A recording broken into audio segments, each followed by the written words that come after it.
Greetings and welcome back to our Standing Watch program. The Catholic Church is being plagued by a scandal which has been described as the worst in decades. And I'm not talking about the scandal involving the clergy, involving alleged pedophiles within the ministry. I'm talking about a scandal which in scope and circumstance and substance may be much wider. I'd like to take you back to articles which were published in May and June of 2012, and I will also then refer to what it may mean in the light of biblical prophecy. The Associated Press wrote on May 28, one of the Vatican's biggest scandals in decades appears to be widening with reports that an Italian cardinal may be involved in a power struggle involving leaked documents, corruption, and intrigue. The Pope's butler, who has been arrested in the scandal, has pledged to cooperate in the probe. The Pope's butler, arrested 3 days ago for allegedly feeding documents to Italian journalists, clearly did not act alone. Deutsche Welle continued to write this on May 30, 2012. It's a case of intrigue, betrayal, and secret documents that would make a good plot for a thriller.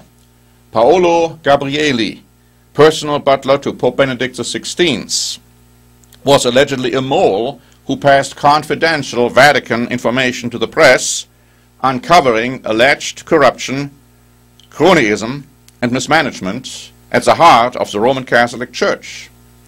He even passed on details of an alleged murder plot against Benedict himself. The article continues. The Italian media has been rife with conspiracy theories this week, and so has the German media and actually the entire European media. But the only consensus among them is that Gabrielli was not working alone. You see, the Washington Post picked up the story, and they had this to say on May 29. Rumors have been flying the press about possible cardinals implicated in the probe. The scandal represents one of the greatest breaches of trust and security for the Holy See in recent memory, given that a significant number of documents from the Pope's own desk were leaked to an investigative journalist. Few people think Gabrielli worked alone. Gabrielli is an employee of the Holy See, a citizen and resident of the Vatican city-state. He is being held by Vatican police. Now, many may not realize that the Vatican state is not only a religious power, it's also a political power. It's a state with its own laws, its own legal system, its trials, civil trials, criminal trials. His army, in the sense, because the Swiss Guard is actually a relic of an army which the Catholic Church has had for centuries. And so they have their own jails as well. This article goes on to say, the scandal broke in January when Italian journalist Gianluigi Nuzzi revealed letters from a former top Vatican administrator who begged the Pope not to transfer him for having exposed alleged corruption that cost the Holy See millions of dollars in higher contract prices. The prelate, Monsignor Carlo Maria Vigano, is now the Vatican's U.S. ambassador. The scandal widened over the following months with documents leaked to Italian journalists that laid bare power struggles inside the Vatican over its efforts to show greater financial transparency. The crisis reached a peak last weekend when Nuzzi published an entire book based on a trove of new documentation. Der Spiegel Online, the very famous German magazine, picked up the story on June 4, 2012, and it has continued to report about the scandal. It started off by saying this: the secret documents expose the pontiff's awkward and helpless leadership in the Church. There is no doubt that this flood of paper out of the Vatican is a sign of what the Italian weekly magazine Panorama calls one of the worst crises in the history of the Holy See. Journalist Nuzzi's revelations open a unique window onto the inner workings of the Vatican and furnish proof of how the game of politics is played in the domain of the Holy Father. They show that, like everywhere else, there are lies, intrigues, and feuds between rival parties. On June 15, the Spiegel Online went a lot further and described in a lengthy article what is going on in the Holy See in the Vatican. And I'll like to take a few excerpts from this lengthy article and bring them to your attention. It's something which we should have known. It's something which the world as a whole didn't know or didn't realize. This is what the article says. Since the end of May, the Pope's former butler, Paolo Gabriele, has been detained in a 35 square meter cell at the Vatican, with a window but no TV. So again, as I said, they have their own prison system. Even with Gabriele's arrest, the leak still hasn't been plugged. More documents were released to the public last week. Fear is running rampant in the Curia, where the mood has rarely been this miserable. No one trusts anyone anymore. It all began in the accursed 7th year of the papacy of Benedict XVI. He turned 85 in April. This makes him the oldest pope in 109 years. He is still fit, both mentally and physically, especially compared to his predecessor in his later years. The Vatican is disintegrating into dozens of competing interest groups. Everyone is against everyone. Perhaps Benedict XVI simply knows the Vatican too well to seriously attempt to reform it. The revelations about the secret Vatican documents suggest a Vatican mired in corruption and character assassination campaigns, a plot that seems hardly limited to a butler's alleged act of theft. The Vatican's old guard, made up of Italian cardinals and their backers, believed that they had found a transitional pope in Ratzinger, but now the transition is in its 8th year.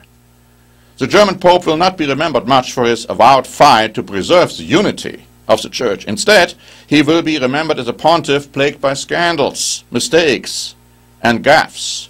He even built walls back up that seem to have been worn down long ago. He has annoyed the Protestants by declaring that dominations other than his own are not true churches. So in other words, he has said, unless you belong to the Catholic Church, you are not a true church, not a true Christian church. He has alienated Muslims with an inept speech in the Bavarian city of Regensburg. And he has insulted Jews by reinserting a prayer for the conversion of the Jews into the Good Friday liturgy. He has snubbed the Church by currying favor with the traditionalists of the Society of St. Pius X, which rejects the Vatican II reforms. The fact that the Pope is German has not had a lasting effect on Germans.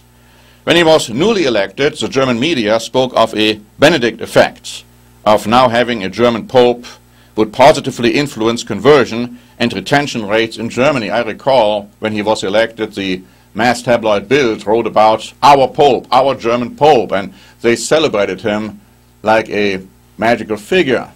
Now that has slowly passed away. This article goes on to say, but if it ever really existed, this effect quickly dissipated. Since Benedict's election in 2005, the number of people leaving the Catholic Church in Germany has more than doubled. Only 30% of Germans are still Catholic today. In deeply Catholic Latin America, the number of Catholics has been sharply declining. Evangelical Christians, on the other hand, are multiplying like the loaves and fishes in Canaan. Benedict has understood better than others what the Church's real condition is, and how far removed it is from his ideal. His stumbling block has always been the Curia. Perhaps the real thing learned over the last 7 years is just how powerless a pope can be. For some time he has been overcome by periods of deep sadness, says a source close to Benedict, though he notes that it is unclear whether this is merely sadness or genuine depression. In the Curia and the back rooms of the Vatican's palaces, efforts are already underway to search for a successor. The possible outcome of a conclave are analyzed and candidates are discussed, as was done 7 years ago. The article concludes, Benedict himself knows that he doesn't have much time left. Will the once liberal-minded and now conservative pastor finds the strength to foster reconciliation at the end of his life? That's a good question, a question I like to repeat. Because the Bible tells us, my friends, that there is going to be a very powerful Catholic Church at the very end time, which will play a major role politically and religiously in the world. And it will be led by a very powerful Pope. Now, what we have been hearing today seems to suggest that the Catholic Church is declining in influence and that its days of glory are over. But the Bible tells you the opposite. The Bible tells you that something will happen very soon, a revival, if you please. As we see a revival in the political landscape of Europe, where we see Europe being revived one more time, as the Bible said it would be. The Bible told us that Rome would fall, but the Roman Empire would be revived 10 times. And we are seeing that last revival, that last resurrection, happening in Europe right now, where you have 10 nations, or groups of nations ultimately, coming out of the Eurozone, giving the power and the authority to a very charismatic political leader called the Beast. But this individual will work hand in hand with a very powerful religious leader. And so we see that it's this religious organization of the Catholic Church, which has been in force and effect for many years, which has always been a combination between church and state when the Roman Empire was revived, will be revived one more time. The question is it going to be under the present Pope, or is it going to be under a successor? That is something we have to watch carefully for, because we know when it happens, times will be short, and the return of Jesus Christ will be very soon. So thanks very much for listening today. This is Norbert Link for the Standing Watch program.